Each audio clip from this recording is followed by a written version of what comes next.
دین نے زندگی گزارنے کا بہترین طریقہ ہمیں بتایا ہے۔ خالق کائنات نے، قرآن نے، سنت نے زندگی کے ہر شعبے میں سادگی، اعتدال اور میانہ روی کی تلقین کی ہے۔ فضول خرچی،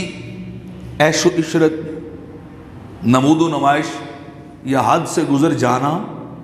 یہ اللہ رب العزت کو پسند نہیں ہے۔ مالک کائنات رب ذوالجلال چاہتا یہ ہے کہ میرے بندے اعتدال اور میانہ روی کی زندگی گزارنے والے ہوں، ان کی زندگی متوسط طریقے کی ہو، نہ انتہا سے بڑی ہوئی اور نہ ہی بالکل نچلے درجے کی زندگی، بلکہ اللہ چاہتا ہے کہ یہ وہ انداز اپنائیں جو ان کو دنیا میں بھی فائدہ دے اور آخرت میں بھی فائدہ دے۔ وَلَا تُبَذِّرْ تَبْذِيرًا، رب کائنات فرماتا ہے تمہیں فضول خرچی نہیں کرنی چاہیے۔ إِنَّ الْمُبَذِّرِينَ كَانُوا إِخْوَانَ الشَّيَاطِينَ، اور جو فضول خرچی کرتے ہیں اپنی زندگی کے اندر، وہ اپنے معاش کے اندر، اپنے اوقات کے اندر یا اپنے مال کے اندر، اپنی خوراک کے اندر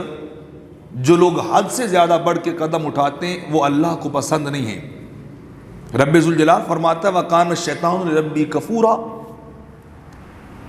جو فضول خرچ ہیں وہ شیطان کے بھائی ہیں، اور شیطان اللہ کا منکر ہے، اللہ کا انکار کرنے والا ہے، اللہ سے دور ہٹنے والا ہے۔ تو تمہیں شیطان کے پیچھے نہیں چلنا چاہیے، تمہیں رحمان کے پیچھے چلنا چاہیے۔ دوسرے مقام پہ اللہ رب العزت نے ہمیں درمیانی زندگی گزارنے کا طریقہ خود بتایا، فرمایا وَلَا تَجْعَلْ يَدَكَ مَغْلُولَةً إِلَىٰ عُنُقِكَ،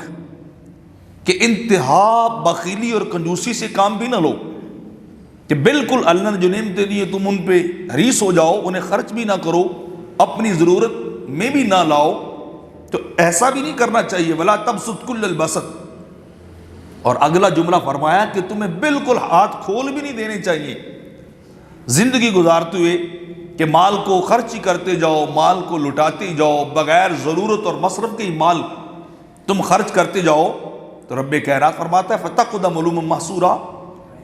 جب تم ایسی زندگی گزارو گے کہ مال خرچ پہ خرچ کرتے جو بغیر ضرورت کے، تو ایک وقت آئے گا تم خود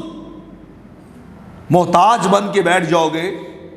خود تم فقیر اور کنگال ہو جاؤ گے اور خود اپنے آپ کو ملامت کرو گے۔ تو کیا کیجئے؟ درمیانی راستے کو اختیار کیجئے، حد سے نہ بڑھیے کسی بھی چیز کے خرچ کرنے میں، وہ دنیا کے معاملات ہوں آپ کے،